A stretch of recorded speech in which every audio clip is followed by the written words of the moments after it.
I always thought love would arrive like a gentle spring breeze, almost without a sound, barely touching the skin and the soul. But the day I met Ethan Vance, I understood that sometimes love breaks in like a lightning bolt, suddenly illuminating every corner of your life. My name is Chloe Thorne, a languages and literature student at Georgia State University in Atlanta. Up until that point, my existence was simple, marked by hours spent in class, part-time work, and endless commutes on the MARTA train. It was just a regular Tuesday, one of those days when exhaustion clings to your body after too many hours of notes and lectures. I boarded the bus with my backpack and a worn fabric tote bag, staring fixedly at the floor, wishing the trip would slide by quickly until my stop. Then I heard a deep, warm voice. "Take my seat." I looked up and there he was, tall, broad-shouldered, wearing a gray coat that looked straight out of a European fashion magazine rather than the hustle of downtown Atlanta. His smile was easy, open, so disarming that I could barely murmur a thank you before settling into the seat. The normal thing would have been for him to pull out his phone and forget about me, but he stayed standing close by, holding onto the handrail. I felt his eyes observing me with curiosity. "You don't look like you're from around here," he commented in a light, almost cautious tone. I blinked, surprised, before answering, "I'm a student at GSU." He nodded, as if that explanation fit perfectly. "That explains everything," he said with a half-smile, looking at me just enough to make me feel noticed, but without making me uncomfortable. I couldn't help but smile back. He laughed softly, and the sound felt so genuine that something inside me loosened. We talked the whole way about unimportant things, hidden coffee shops in Little Five Points, parks where you could get lost on a Sunday afternoon, the fickle Georgia weather that could be winter in the morning and summer by noon. I rarely opened up to strangers, but with him the words flowed. I felt like he truly listened. When the bus stopped at my exit, I stood up, intending to disappear back into my quiet routine, but his voice reached me. "Wait, can I have your number? I'd really love to see you again." Normally I would have said no. I never gave my number to strangers. But there was something in his gaze, in the way he made me feel like the only person on that crowded bus, that made me respond, "Sure?" writing down my digits with slightly trembling hands. That same evening, my phone vibrated with a text from him, and the following night, I found myself standing in front of a restaurant with gilded lamps and luxury cars at the entrance, a place I never thought I'd set foot in. I paused for a few seconds, smoothing down my simple little black dress, my heart pounding in my chest. Then Ethan appeared, with the same luminous smile he'd worn on the bus, extending his hand as if he had been waiting for me all his life. That night, in front of the restaurant, with its shining lights and valet parking, I felt like I was entering a world where I didn't belong. But when Ethan smiled at me, kissed the back of my hand with a gesture that seemed pulled from another era, and quietly said, "You look incredible," the insecurity vanished for an instant. It was as if, in that place full of bright crystal and gleaming silverware, I was exactly who he had been waiting for. Dinner was a parade of surprises. Ethan ordered a wine whose name I could barely pronounce, and he did it with a naturalness that disconcerted me. He wasn't showing off. He was simply sharing fragments of his life with the same ease with which he breathed. He told me about his childhood in Europe, about his adoptive parents, Julian and Meredith Vance, who split their time between Manhattan and Monaco, traveling to art expos and charity galas. There was no arrogance in his words, only a sincerity that kept me listening with fascination. And when he asked about me, my classes at GSU, my family, my dreams, he did it with an attention that disarmed me. At the end of the dinner, as we walked toward his car, I realized something strange. I wanted to see him again. What started as a coincidence on a bus soon transformed into something that occupied every corner of my days. The following weeks became a succession of small miracles. Ethan would send me good morning texts even before my alarm went off, and good night messages long after I had fallen asleep. He'd show up at the university entrance with a hot coffee on my heaviest mornings.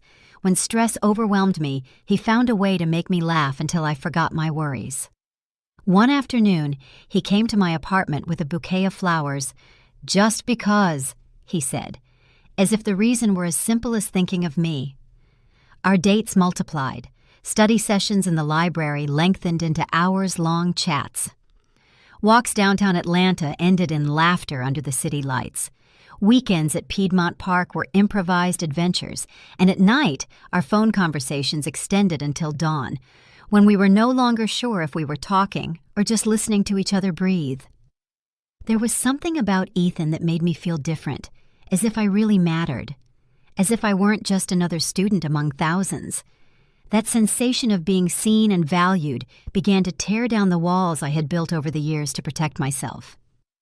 One evening, on the balcony of his city apartment, with the lights of Atlanta spread out at our feet like an ocean of stars, Ethan took my hand and said casually, "I want you to meet my parents. They'll be happy to know I finally found someone special." I fell silent, surprised by how fast everything was moving, though a part of me was thrilled. Meeting the family was a game changer. "Are you sure? We've only been together a short time." He cut me off with a confident smile. "Trust me, Chloe, you're different." And in that instant, I understood how much I needed to hear those words. I felt like the story was just beginning and that my life would never be the same. To understand why Ethan burst into my life like a miracle, I have to go back and talk about my roots. I grew up in a modest neighborhood in Atlanta, where the streets were always full of life and the neighbors knew more about you than you wanted. My world was small, but honest, marked by the daily struggle of my mother, Donna Thorne, a woman who knew how to stretch every dollar like magic. My father had left us when I was just a little girl. There were no calls, no letters, no apologies, just an empty space at the dinner table and a heavy silence in the air. My mother never spoke a word of resentment against him, but I could see her gaze harden whenever someone mentioned his name.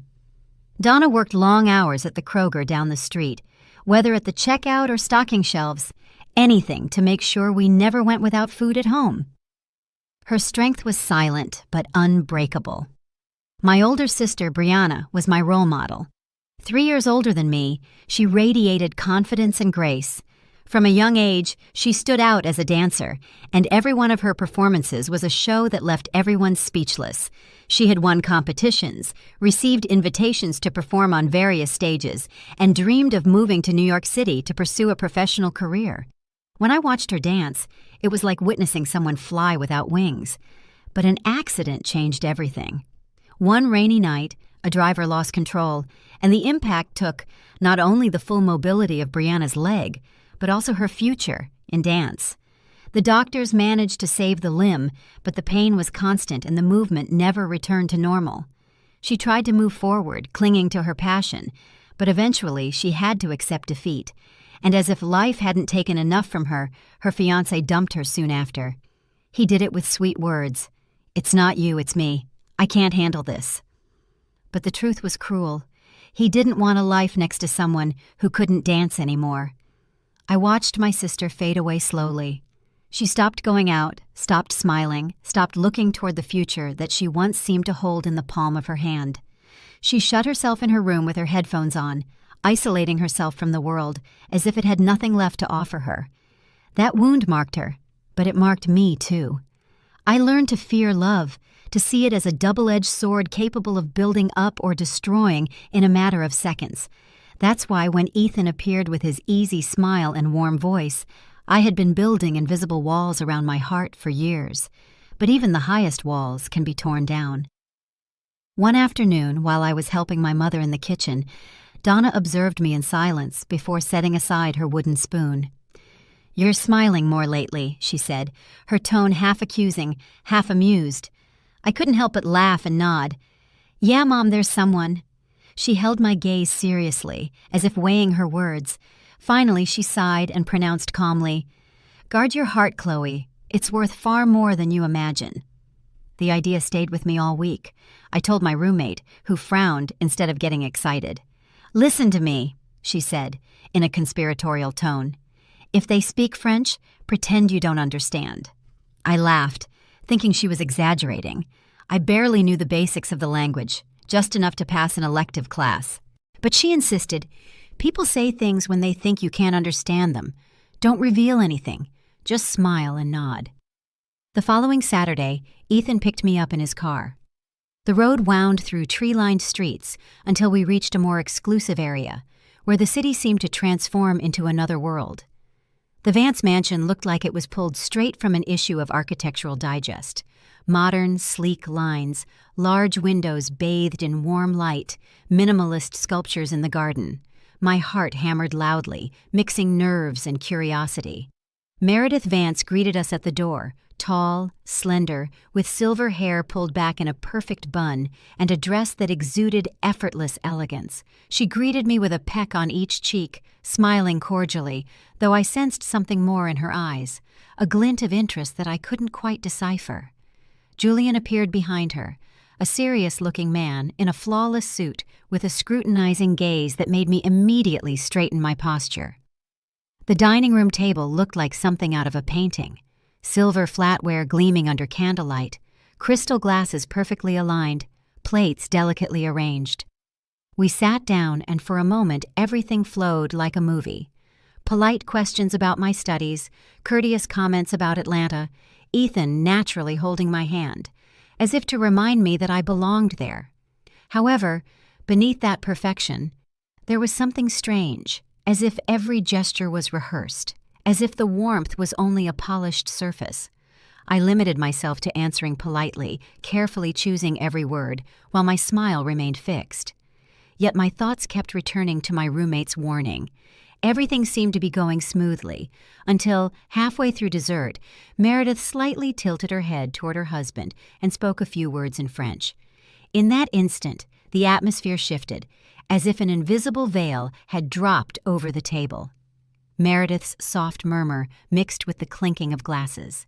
She spoke in French, perhaps believing I wouldn't understand, but I instantly recalled my roommate's warning, and the little French I'd learned in college was enough for the words to pierce me like a knife. Elle ne sait pas pourquoi on a besoin d'elle, n'est-ce pas? She doesn't know why we need her, does she? I felt the blood drain from my face. My heart pounded in my chest as if it wanted to escape, but I managed to keep my expression serene, my smile intact, pretending not to have understood a single syllable. I swallowed hard, gripping the edge of the table as I tried to keep my hands from shaking. Ethan replied in the same language, his voice low but clear. Non, elle ne sait rien. No, she doesn't know anything. It was as if the floor had opened up beneath me. My breath grew short, and I had to concentrate on the movement of my spoon to avoid betraying my shock. Meredith gracefully raised her glass and returned to English with the same impeccable smile as before, complimenting my dress and asking sweetly about my GSU classes. Everything continued as if nothing had happened. Julian nodded a couple of times, courteous, almost distant. Ethan, seated next to me, gently squeezed my hand as if trying to transmit reassurance, never suspecting that the gesture had become a cruel reminder of what I had just heard. I answered with brief phrases, my voice barely steady, while a storm of doubts raged inside me. Why did they need me? What did that hidden conversation, exchanged between wine glasses and measured smiles, mean? The dinner proceeded in a blurry whirlwind. The taste of the dessert, the flowers arranged in the center of the table, the warm lights. Everything became a distant backdrop, as if I were trapped in a play where I was the only one who didn't know the script. Finally, after the polite goodbyes and Meredith's smile, which felt more unsettling than kind, we left the mansion. The cool night air hit me head-on, and I felt like I could finally breathe. Ethan opened the car door and looked at me tenderly. "What did you think of them?" he asked, starting the engine. "They're very sophisticated," I replied cautiously, choosing each word as if walking on broken glass. He gave a soft laugh. "Yeah, they can seem intimidating, but don't take it personally. They've lived in a very different world for too long." I nodded silently, watching the passing lights outside the window. I feigned serenity, but inside, the phrase kept repeating over and over like an echo impossible to silence. She doesn't know why we need her. That night, as I lay down, I knew a seed of fear had been planted within me. I didn't know when it would germinate or what kind of darkness would grow from it, but it was too late. It had already begun to take root. 2 weeks after that dinner with the Vances, while I still couldn't erase the French phrase from my mind, Ethan appeared at my apartment with a calm smile and an unexpected proposal. "We're escaping this weekend," he said, leaning casually against my kitchen counter. "I reserved a cabin on Lake Oconee. Just you and me. We need a break." Outwardly, it sounded perfect. Fresh air, silence, a space to get away from the city bustle and the shadows that still lingered from that dinner. But inside me, there was a small hesitation, a flicker that he detected.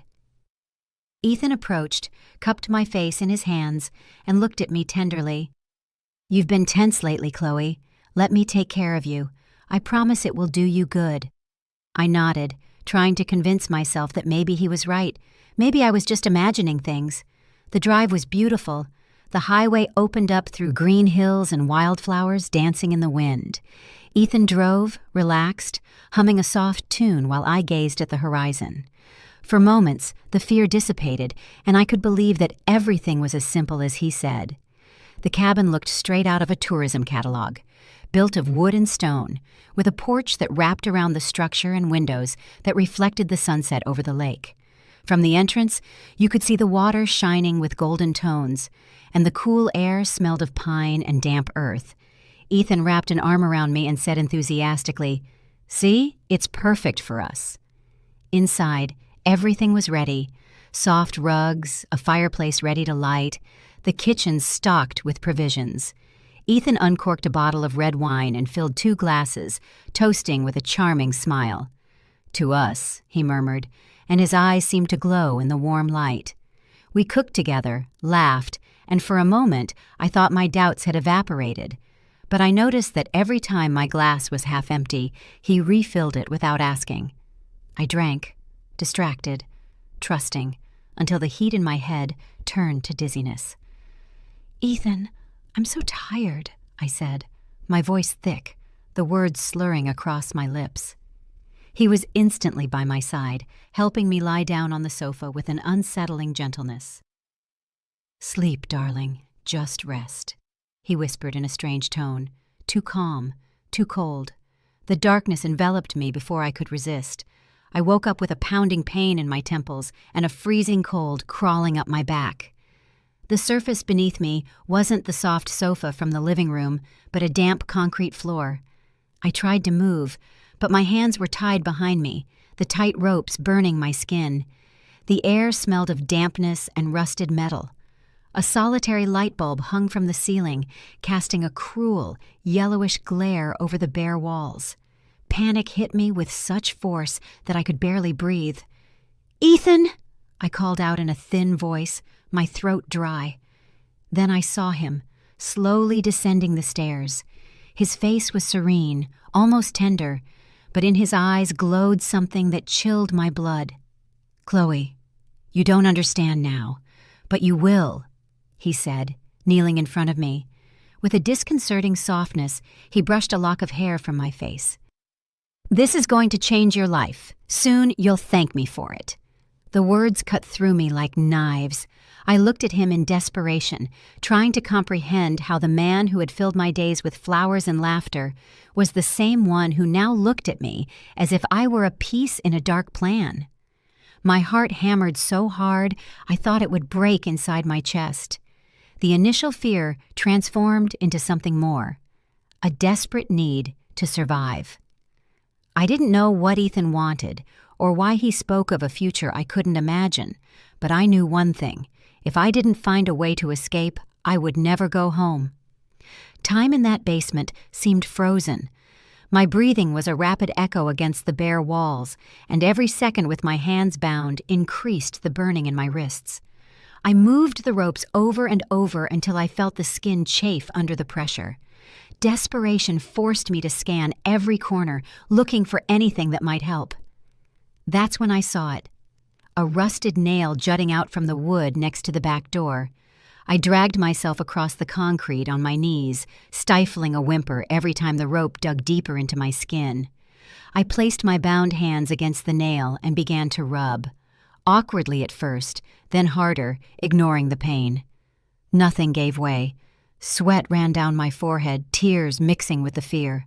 I kept insisting, clenching my teeth, until I heard the most anticipated sound, a strand of rope tearing. Another effort, another scrape, and finally, my hand was free. With trembling fingers, I loosened the other hand and then my ankles. Blood slowly began to circulate again, pulsing with sharp pain. My heart was beating so loudly I thought Ethan could hear it from upstairs. I looked up at the stairs, illuminated by the hanging bulb, and knew climbing them would be suicide. The only way out was the small window near the ceiling. With effort, I pushed it until it creaked open. The cold night air hit my face, bringing a flicker of life back to me. I squeezed through the opening, scraping my arms against the rough frame, and fell face down onto the damp earth. I didn't think. I just ran. Branches whipped my face and arms. My feet tripped over invisible roots, but nothing stopped me. My breathing roared in my ears, and behind me, Ethan's voice cut through the silence of the night. "Chloe, stop! It's not what you think!" His words chased me like knives, but instead of slowing me down, they propelled me forward. The woods seemed endless, every shadow a threat, every crunch of branches the echo of his approaching steps. Panic pushed me forward until suddenly I saw a flicker of light between the trees. A cabin. I hurled myself toward it with my last reserves of strength, stumbling over a root and falling to the ground. The pain in my knees tore a scream from me, but I got up, staggering, and kept going until I reached the door. I hammered with my fists, hysterical. "Help, please, somebody help me!" The door was abruptly pulled open, and a tall, sturdy man appeared in the doorway, accompanied by a fierce-looking dog. The animal growled, muscles tense, ready to attack. "What's going on here?" the man asked in a deep, alert voice. My boyfriend. He drugged me, tied me up. He's right behind me," I managed to say between sobs. Tears streamed down my face, fear overflowing with every word. The man didn't hesitate. "Duke, watch!" The dog darted into the darkness, barking furiously.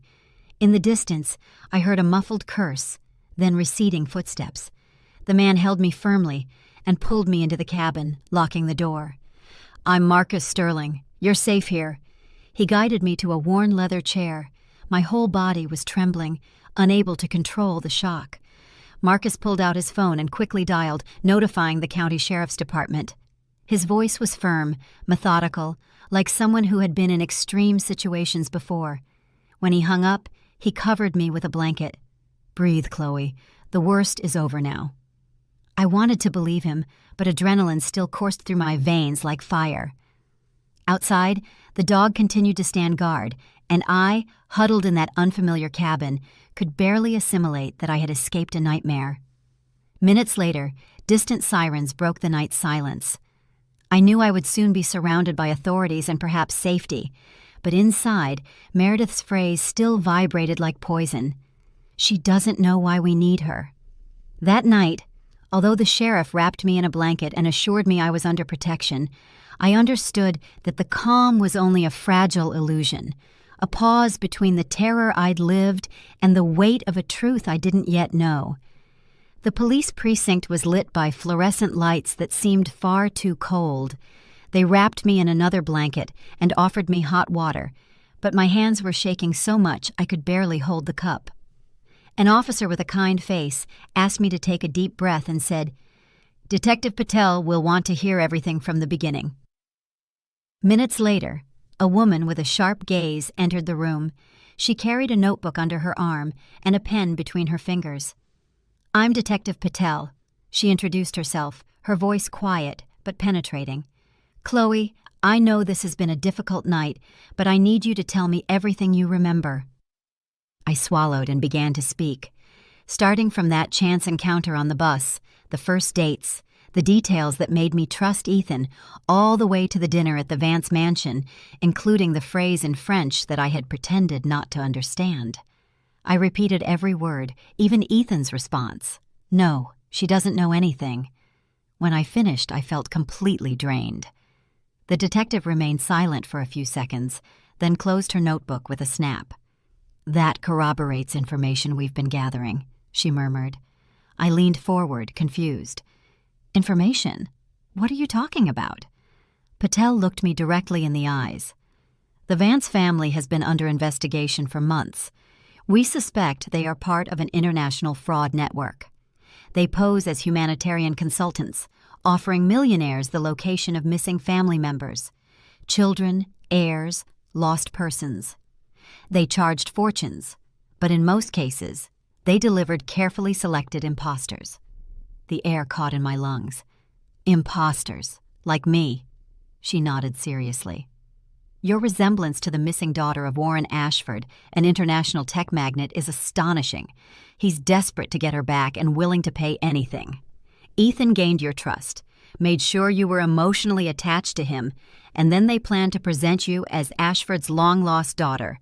With falsified documents, no one would have doubted it." A cold chill ran to my bones. "So, he never loved me." The words came out choked, barely a whisper. "The truth is cruel, Chloe," Patel replied. "But Ethan turned you into a target. To him, you were a piece in a multi-million-dollar business deal." My stomach churned. The image of the man who had made me laugh with flowers at my university gate mixed with the one who had tied me up in a dark basement. Hours later, the official reports arrived. Julian and Meredith Vance had been detained at a private airport just before boarding a flight to Monaco. In their luggage, agents found false documents, suspicious bank transfers, and even photographs of me with another name. Ethan, for his part, was located hiding in an abandoned warehouse on the outskirts of Atlanta. When they arrested him, he was calm, almost resigned. The agents also found a briefcase in the Lake Oconee cabin. Inside were ropes, sedatives, and most disturbingly, a passport with my photo, but another name engraved in gold letters. I held it in my hands and felt my skin crawling. That was the life they had planned for me. To disappear as Chloe and become someone else, a ghost created to deceive a desperate man. While all this was being revealed, I felt torn in two. On one side was justice. The culprits had been caught, their plans destroyed.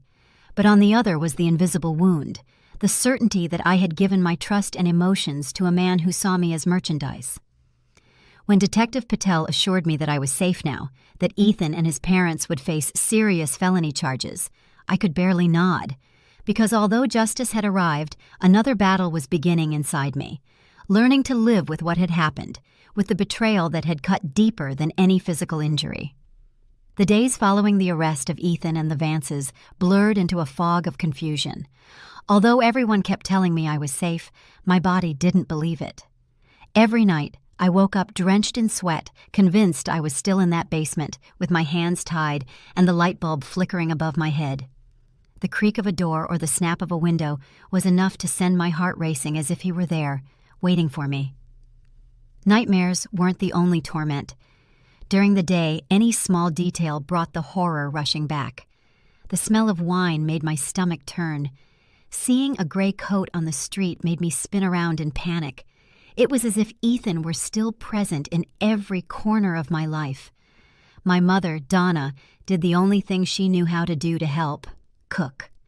The refrigerator was always full of stews, soups, and desserts that I could barely taste. She looked at me with her tired eyes, without enough words to heal what they had done to me, but pouring every ounce of love into every dish. One afternoon, as she served a bowl of steaming broth, she took my hand. "My girl, I can't erase what you went through, but I want you to know that you will always have a safe place here. Even if you're scared, even if it hurts, I'm with you." Her words made me cry like a child, because I understood that even though the world had become dangerous, my mother was still my refuge.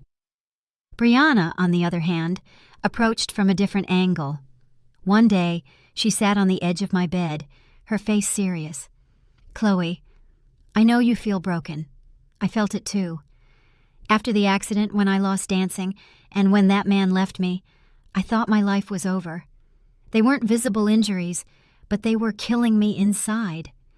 What they did to you is different, but I understand the pain." She looked at me, holding back tears.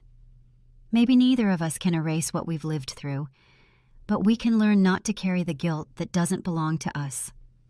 Her words resonated deep within me. For the first time, I didn't feel so alone in the darkness. My sister and I were connected by invisible scars, different yet sharing the same weight. And then there was Marcus Sterling. At first, he only came by to ask how I was doing, but over time, he became a constant presence. He didn't talk too much. He simply sat on the porch with me while his dog, Duke, lay at our feet, watchful like a silent guardian. That calm gave me more peace than any words. With Marcus, I didn't need to pretend I was okay. I could just exist. As the days passed, he began to tell me fragments of his own story. One evening, as the sun dipped behind the trees, he confessed, "I lost my wife and daughter years ago in an accident. I left the military because I couldn't function anymore. I moved out here, away from everything, because I couldn't stand people looking at me with pity." He paused for a few seconds before adding, "I know what it's like to live with an emptiness that no one else understands. That's why I'm not going to let you go through this alone." I looked into his eyes and felt an unexpected connection. We had both been torn from the lives we thought were safe. We both knew the fragility of existence, and yet we were there, sharing the same air, the same silence, as if our scars could recognize each other. It wasn't an immediate or perfect healing. I still woke up in the middle of the night. I still trembled remembering Ethan's voice. But little by little, those moments with my mother, my sister, and Marcus became small steps forward. For the first time since everything happened, I began to believe that maybe, with support and time, I could learn to breathe without fear, that scars weren't chains, but marks of survival, and that I wasn't alone on the path to shared healing. Time passed in a blur of interviews with investigators and sleepless nights spent trying to reclaim my sleep. But there was one day when everything changed. Detective Patel called to give me unexpected news. Thanks to clues found in the Vances' documents, they had located Warren Ashford's real daughter. When I learned that the magnate, desperate for years, was finally embracing his real daughter, I felt a lump in my throat. I was moved to know that despite the deception, a family was being rebuilt with the truth. And what I never imagined was that this reunion would also reach me. Warren, grateful that I had cooperated with my testimony, fully financed Brianna's definitive surgery. The day my sister went into the operating room, I stayed with her until the last minute. I watched her smile with a mix of fear and hope that broke my heart. Weeks later, when doctors confirmed she would be able to dance again, I hugged her with tears in my eyes. Brianna cried too, repeating over and over, "I've been reborn, Chloe, thanks to you." I knew it wasn't just thanks to me, but to the unexpected turn life had given us. Meanwhile, my bond with Marcus grew deeper. There were no rushed declarations or empty promises. It was a slow growth, like water polishing stone. We shared walks in the woods, silences under the starry sky, and honest conversations where there were no masks. I told him my fears, and he listened without judgment. He revealed his pain over the family he had lost, and I accompanied him in that emptiness that still hurt him.